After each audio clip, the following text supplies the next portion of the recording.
Hola estimados, ¿cómo andan?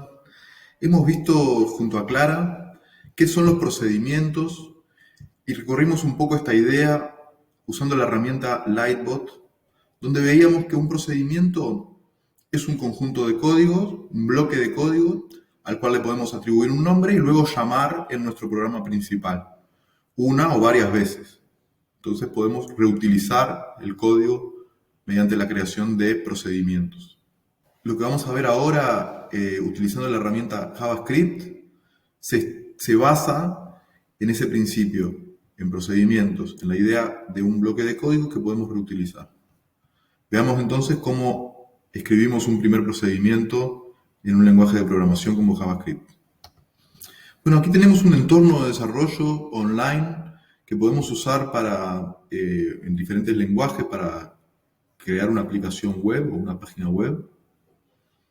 Cuando cargamos playcode.io, encontramos este entorno que tiene un editor de código, una consola, un gestor de archivos, un visor del navegador y algunas herramientas más. Podemos empezar aquí creando un proyecto vacío, por ejemplo, utilizando esa plantilla. Los ejemplos que vamos a utilizar ahora no incluyen vistas del navegador, por lo tanto podemos cerrar esta ventana. Vamos a estar trabajando en lo que habitualmente se llama el backend de una aplicación, es decir, lo que está detrás, no lo que se ve, sino los procedimientos, las funciones, la forma como organizamos los datos y cómo las procesamos. Aquí en este entorno podemos manejar diferentes archivos y por defecto nos abre un archivo de estilos y un index HTML que vendría a ser una página web. Esto podemos cerrarlo por ahora y trabajar únicamente con los scripts, que es el lenguaje JavaScript que venimos viendo en los ejemplos. Creemos entonces nuestro primer procedimiento. Para eso necesitamos una palabra clave, que en este caso es function, y un nombre para el procedimiento. Pongámosle dar bienvenida, por ejemplo.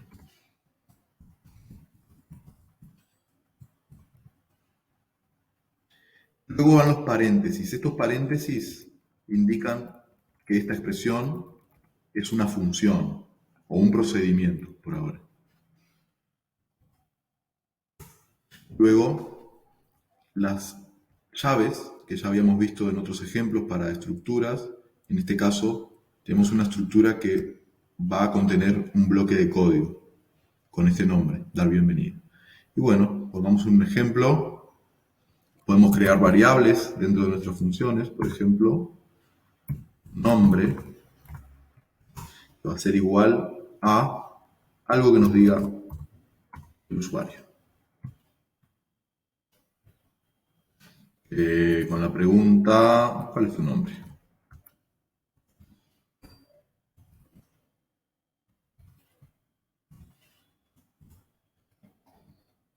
Este comando ya lo habíamos visto, es para obtener una entrada del teclado por parte del usuario y lo vamos a grabar en la variable nombre.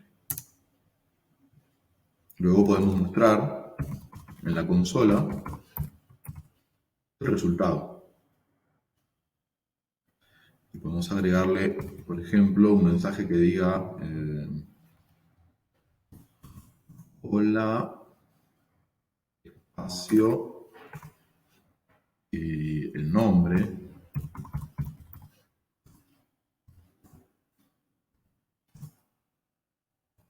Coma, bienvenido al juego.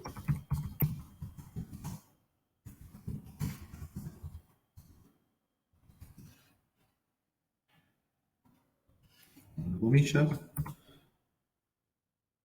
Y bueno, estas pueden ser las dos instrucciones que contiene nuestro código. Guardamos una entrada del usuario en la variable nombre y luego la mostramos junto con otro texto de bienvenida. ¿Sí? Ya tenemos declarada una función. Sin embargo, esto no le dice al programa que ejecute nada, simplemente le dice qué significa dar bienvenida. Ahora podemos llamar a esta función. Entonces, simplemente nombrándola,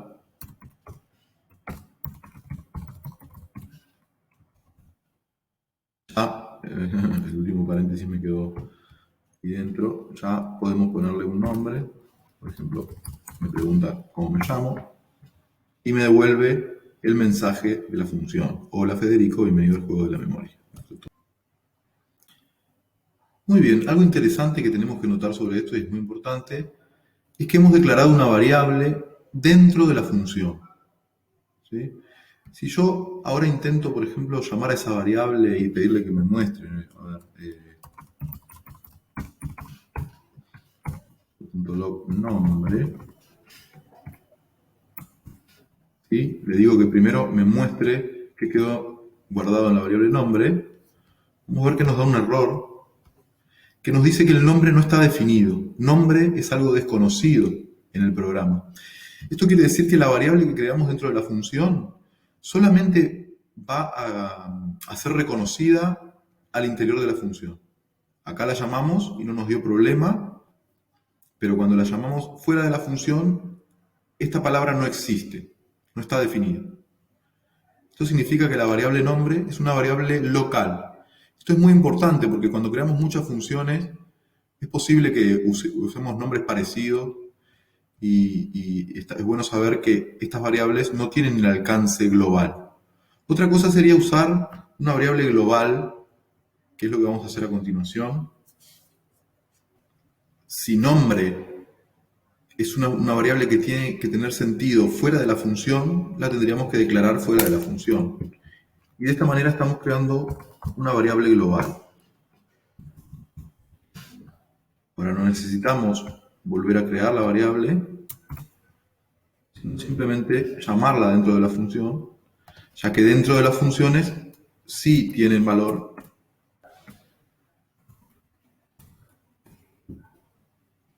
Ahora el programa ya no devuelve error.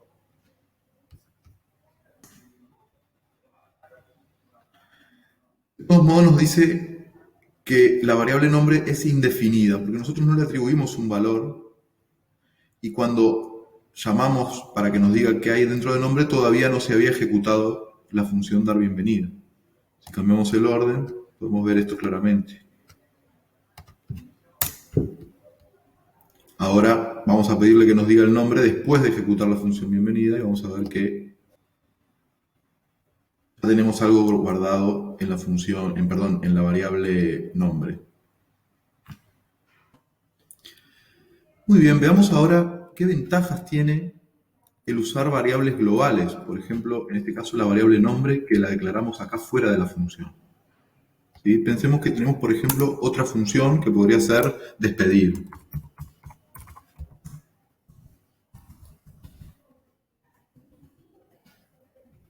Dar una despedida. Bueno, podemos definir esa función como simplemente un mensaje, ¿no?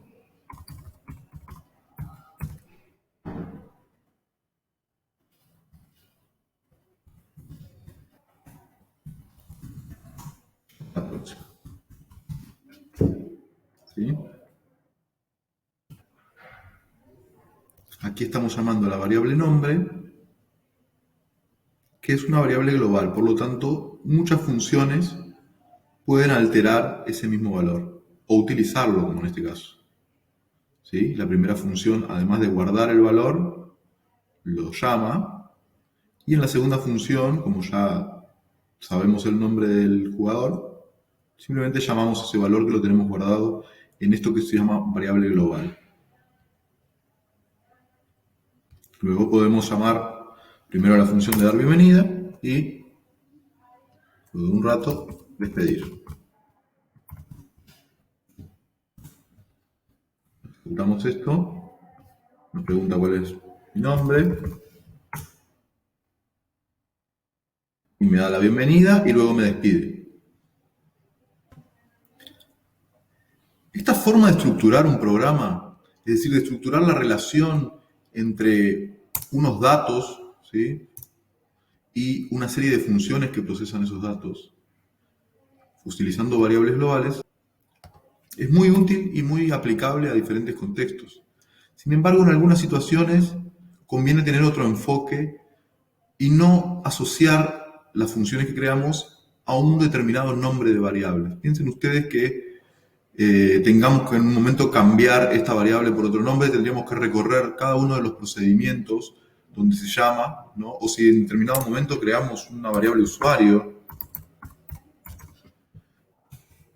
¿no? Y está guardado ahí el nombre del usuario, entonces tendríamos que ir y cambiar cada vez que aparece el nombre. Tal vez sigamos utilizando nombre en algunos contextos, entonces tendríamos que discernir si tenemos que cambiar o no. Imagínense esto en un programa muy complejo. Entonces, para eso existe una manera de evitar asociar tan fuertemente las funciones a la estructura de datos. Es decir, crear funciones que sean de alguna manera independientes de los datos que procesan, ¿sí? O del nombre de las variables donde se guardan esos datos. Una manera de hacer eso, vamos a quedarnos solamente con la función despedir, para este ejemplo. Una manera de hacerlo es introducir parámetros en las variables. Entonces ahora ya no tenemos una variable global, tenemos una función, este nombre no existe, entonces podríamos agregarlo acá entre los paréntesis, un nombre. Ahora le estamos diciendo que la función despedir va a recibir nombre como un parámetro. Va a recibir un parámetro que al interior de la función se llama nombre.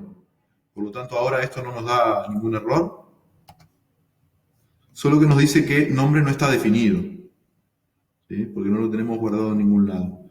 Entonces, para despedir, tenemos que aportarle esa información. Y bueno, podríamos poner nuestro nombre acá.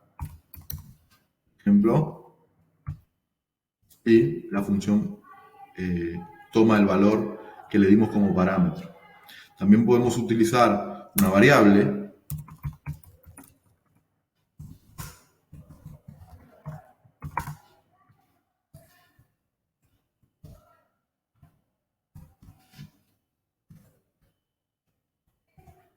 y cargar como parámetro el valor de esa variable. ¿Sí? Acá, aunque esta variable se llama nombre y este parámetro se llama nombre, son dos cosas distintas. ¿Sí? Esto podría llamarse name o lo que sea. ¿Sí? Funciona igual, porque la función espera que le pongamos un valor acá. Y el valor que lo que hemos guardado en name es un texto, entonces nos devuelve el texto del nombre en el resultado. La utilidad de crear una función con parámetros es evidente si, por ejemplo, tenemos diferentes jugadores, ¿no? Por ejemplo, un jugador 1 se llama Gabriela, por ejemplo, y un jugador 2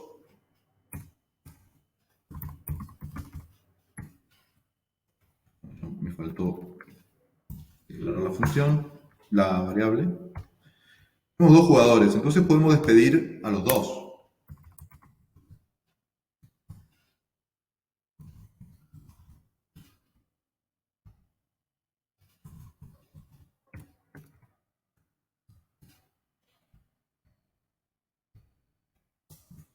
Al ejecutar esto, vemos que despide a los dos jugadores.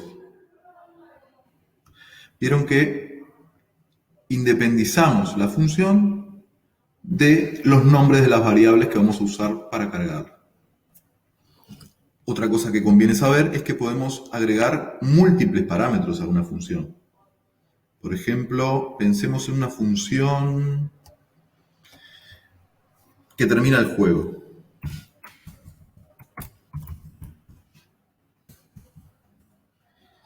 Y bueno, vamos a decirle al jugador, por ejemplo, al jugador como se llame, que tuvo una determinada marca y cuál es su récord.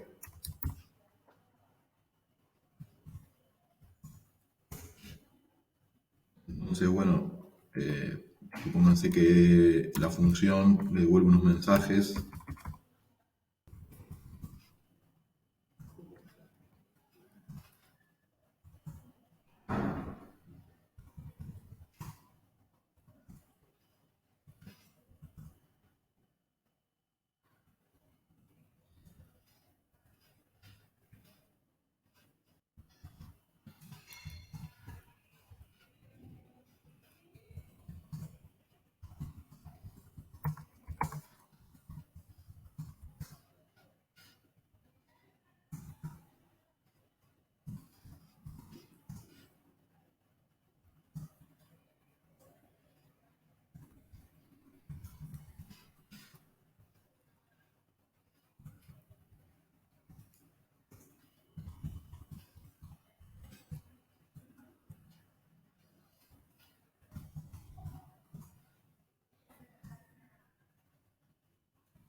Bien, esa sería la función. Cuando la llamamos,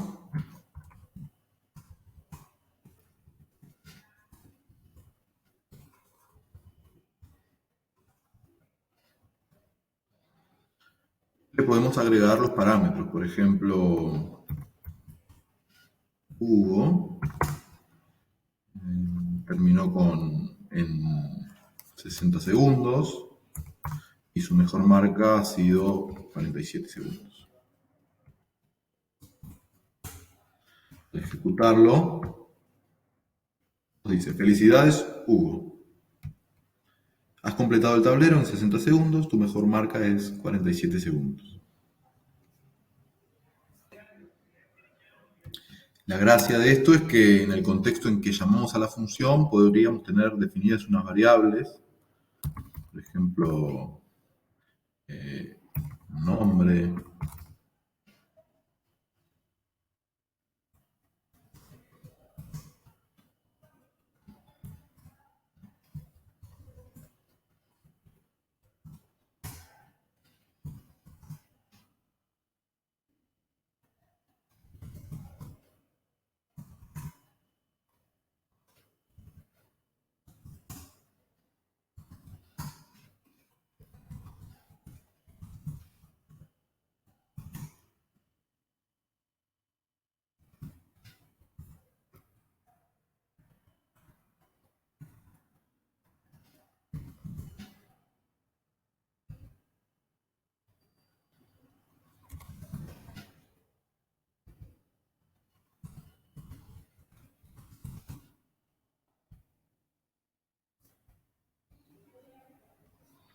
muy bien, esto hace lo mismo, solo que usamos valores de variables y vemos que no es lo mismo mejor tiempo que récord, ¿sí? Le pusimos otro nombre para remarcar esta idea de que los nombres de los parámetros al interior de la función no tienen por qué ser los mismos de las variables que usemos para cargar esos parámetros cuando llamamos a la función. Estos nombres no teníamos por qué saberlos cuando hicimos la función. No sabemos en qué contexto se va a usar y cuáles van a ser los datos que van a llenar. Sí sabemos que necesitamos un nombre, una marca, un récord y que esos son las palabras clave que usamos dentro de esta función. Y muy bien, dijimos que las funciones, además de tomar valores como entrada para su proceso, pueden devolver valores, es decir, nos pueden servir para cargar el valor en una variable, ¿sí? Por ejemplo, volvamos al ejemplo de la función despedir que habíamos, no, o la función dar bienvenida, donde nosotros le pedíamos al usuario nos devuelva un nombre, que nos, que nos devuelva en el teclado, que ingrese en el teclado su nombre, ¿no? Entonces, tenemos una variable. Si ven el caso, esta función prompt, que es propia del lenguaje, toma un parámetro que es el mensaje y devuelve lo que el usuario pone en el teclado. Vamos a construir una función de ese estilo. Entonces, dar bienvenida, además de preguntarnos cuál es nuestro nombre, nos va a dar un mensaje.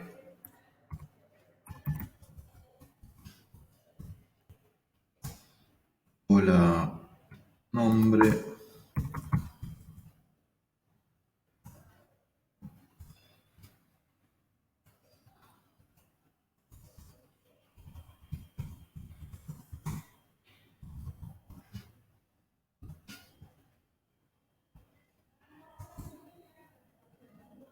Y luego vamos a agregar una palabra clave para que una función pueda retornar un valor que es return. Y en este caso el valor lo tenemos guardado en una variable, que es nombre.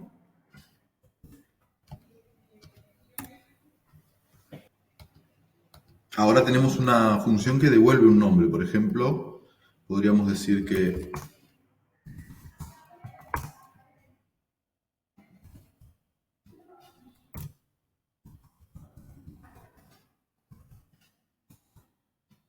cuando ejecutamos esto, sale una ventana que nos pregunta el nombre. y se ejecuta la función.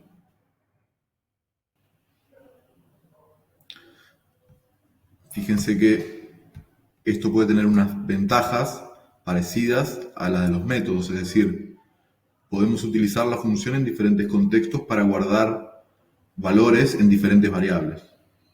Por ejemplo, creemos un loop, ¿sí? Un bucle.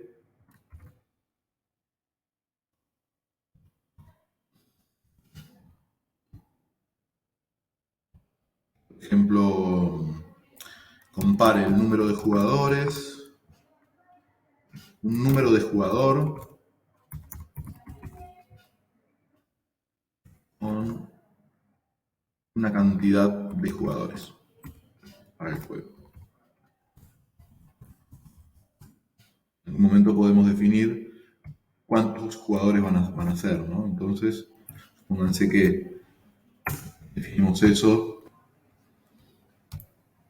Vamos a darle un valor a estos nombres que hemos creado.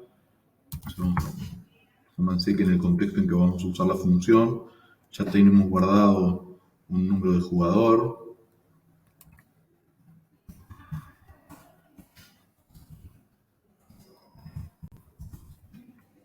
El otro día un compañero nos preguntaba en la reunión de Zoom si tiene algún sentido para el lenguaje esto de usar el guión bajo, y acá la idea simplemente es hacer una sola palabra, ¿verdad? Lo hacemos para separar las palabras y que el lenguaje entienda, que el código, el intérprete entienda que es un solo nombre para la variable en este caso.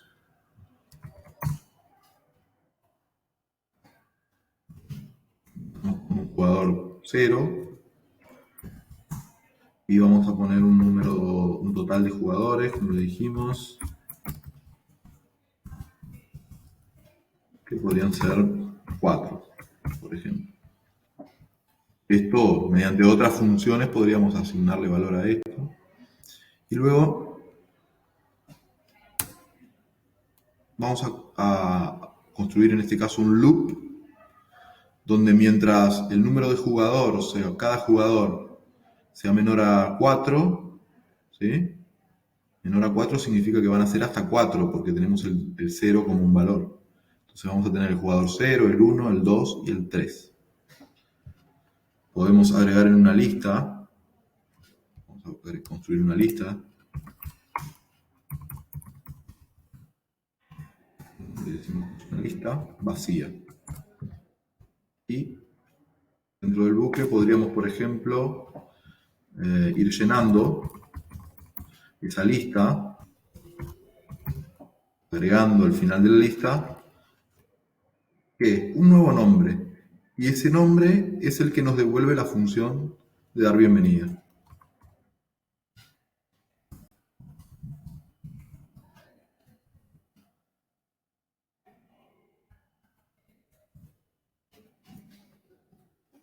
Ahí vemos cómo estamos reutilizando, usamos una serie de veces la misma función, por lo tanto se va a ejecutar unas cuantas veces. Entonces en este juego podrían estar Luis, Verónica, Hugo y Gabriel. ¿Qué pasó acá? Tuvimos un problema. Esto, fíjense que se creó un bucle infinito. Tenemos que resolver esto. Bueno, lo que nos pasó al ejecutar este código es que entramos en un loop infinito porque me olvidé de poner una instrucción que altere el valor del número de jugador, que siempre era 0, entonces siempre el número de jugador es menor al total de jugadores, y esto no termina nunca. Entonces me faltó agregar en la función una instrucción para que el número de jugador,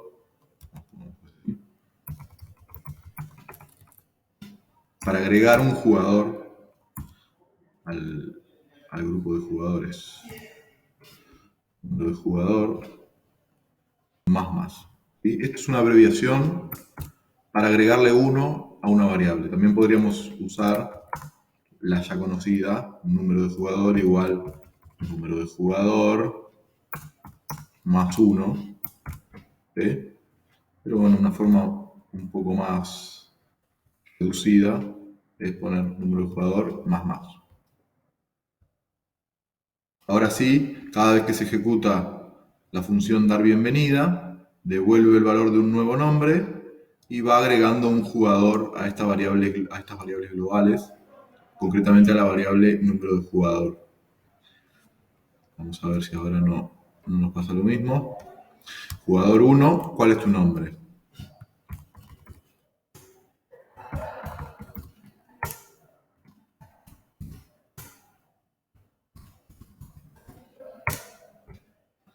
Muy bien, aquí tenemos los carteles de bienvenida para cada uno de los jugadores. Dicen que en este contexto esto podría ser un juego online y cada uno de estos mensajes se lo podríamos asignar a una IP, por ejemplo. Mandarle a cada uno de los jugadores su mensaje. Pero bueno, estamos viendo qué ocurre debajo cuando creamos unas funciones, ¿no? En este caso, la función dar bienvenida devuelve un dato, que es el nombre que cada vez que le ingresamos, cada vez que nos pregunta, le tenemos que ingresar. Para ver cómo quedó la variable jugadores, que fue la que le fuimos agregando casos, podríamos, por ejemplo, ahora pedirle que nos muestre.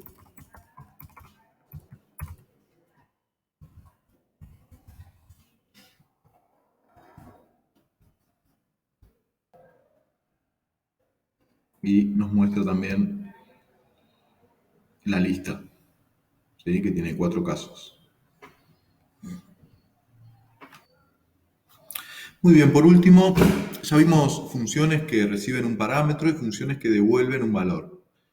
Vamos a ver cómo podemos agregar estos métodos, cómo podemos agregar estos procedimientos y funciones a unos objetos que podemos crear o a determinadas clases, ¿sí? En este caso se llamarían métodos. Cuando hablamos de funcionalidades de un objeto, hablamos de métodos. Entonces vamos a crear un nuevo documento de JavaScript, ponerle métodos.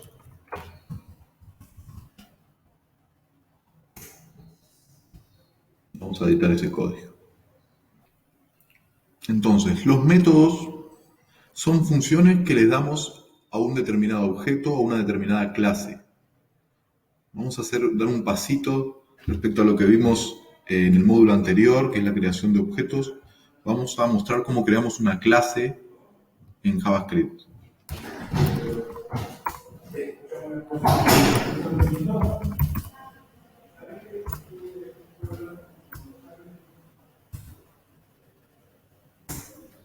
Por ejemplo, una clase para las fichas sería clase ficha. Para atribuirle los parámetros a una clase, es decir, una ficha, habíamos dicho en el módulo anterior que es una estructura que tiene determinados parámetros. Por ejemplo, tiene una imagen, un valor, está boca abajo o boca arriba, ¿sí? Entonces vamos a agregar esos parámetros mediante un método especial en la creación de clases, que es el constructor. Vieron que se me pone violeta, que es el color de las palabras reservadas por el lenguaje. Y bueno, podemos declarar el constructor de la siguiente manera.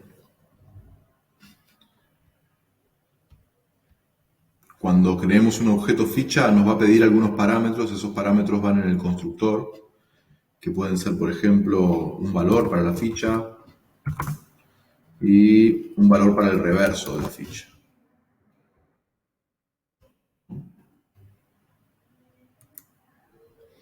Por ejemplo, mediante esta palabra clave, this, nos referimos a este objeto, ficha, ¿sí? O a esta clase, en este caso, pero cuando instanciemos esta clase como un objeto nuevo, esto va a significar el parámetro, por ejemplo, el parámetro valor de este objeto, el valor de this, va a ser valor. que es el parámetro que le incluimos al constructor. Luego, this.reverso, a asumir el valor de reverso, que es el parámetro que agregamos arriba.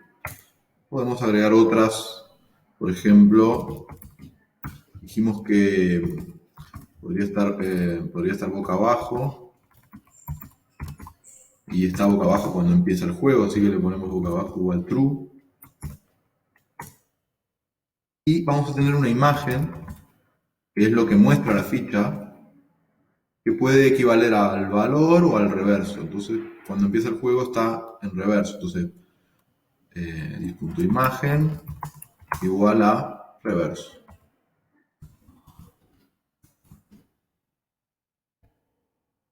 Muy bien.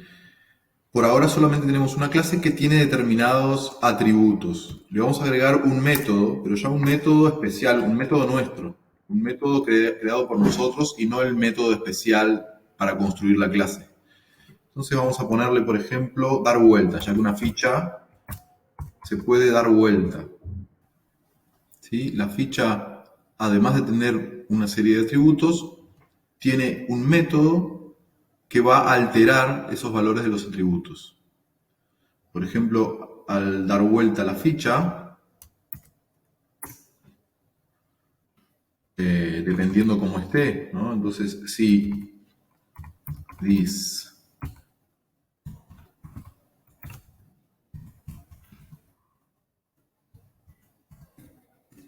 vamos a dejarlo así, podríamos decir si es igual a true, pero es lo mismo si decimos esto, porque esto tiene un valor que puede ser true o false, y es lo que necesitamos. ¿Se acuerdan que el parámetro para un condicional if es simplemente un valor que puede valer verdadero o falso? Entonces, en este caso, this.boca abajo es falso, al principio es verdadero. Entonces, si es verdadero, significa que tenemos que mostrar, al dar vuelta, tenemos que mostrar la imagen. Entonces, bueno, una de las cosas que va a hacer es, primero que nada, boca abajo pasa a ser falso. Y la imagen, perdón,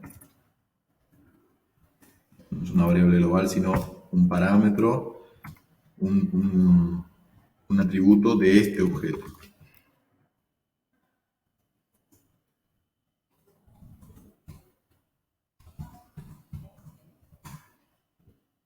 Y la imagen va a ser ya no la del reverso, sino la que tenemos guardado en un valor.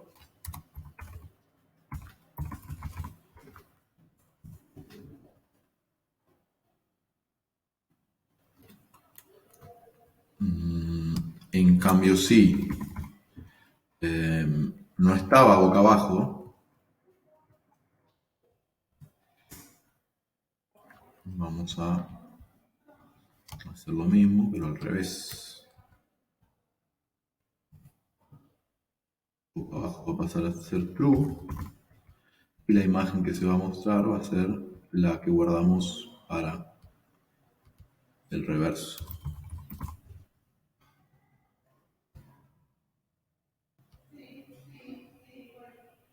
Muy bien. Ya tenemos una clase. A ver si se ve mejor así. Hemos declarado una clase, ficha, que tiene sus atributos. Los construimos cada vez que creamos una nueva ficha con valores que le ingresamos. Y esa clase, o los objetos de esa clase, van a tener guardado el método dar vuelta. Esto todavía no hace nada, simplemente hemos declarado un tipo de dato que es el dato ficha. Vamos a darle vida ahora a las fichas. Para eso podríamos, por ejemplo, crear una nueva ficha.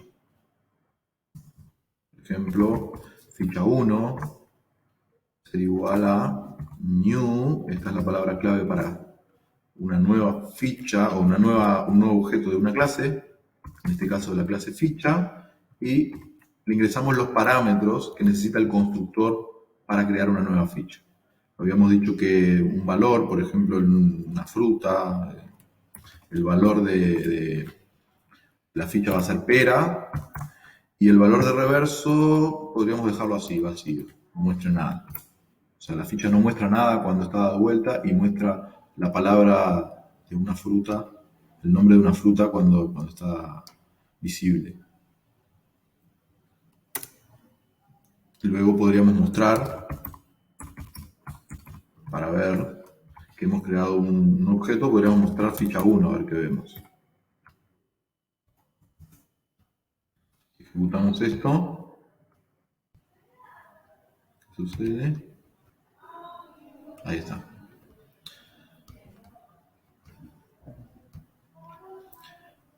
Nos devuelve un objeto del tipo ficha que tiene todas estas características. ¿Sí? Está guardado en una variable que se llama ficha 1, pero el valor es una ficha cualquiera que tiene estos atributos. Apliquemos ahora el método, simplemente llamando al objeto por su nombre y llamando al método por su nombre. Dar vuelta.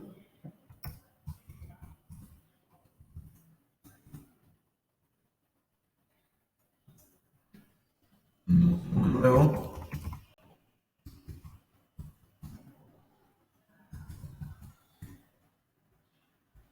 Y bueno, vamos a volver a imprimir en la consola la ficha, pero esta vez dada vuelta.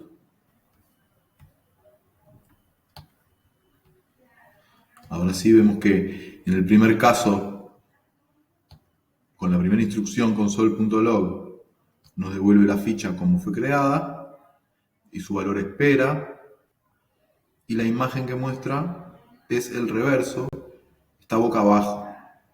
En el segundo caso, su valor sigue siendo el mismo, el reverso sigue siendo el mismo, pero ya no está boca abajo y la imagen que muestra es la del valor, es decir, pera. Podríamos hacer cosas mucho más complejas con esto. Esto es simplemente una muestra de lo que podemos hacer al instanciar clases que tienen sus propios métodos y llamar a esos métodos ya no la función dar vuelta con unos parámetros, sino el método asociado al objeto.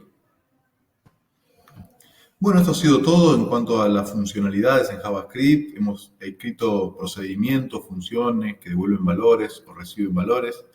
Y hemos también creado una clase y unos objetos que tienen sus propios métodos. Recuerden que pueden plantearnos cualquier pregunta, cualquier consulta que tengan sobre los contenidos que hemos tratado en los foros. Hasta la próxima.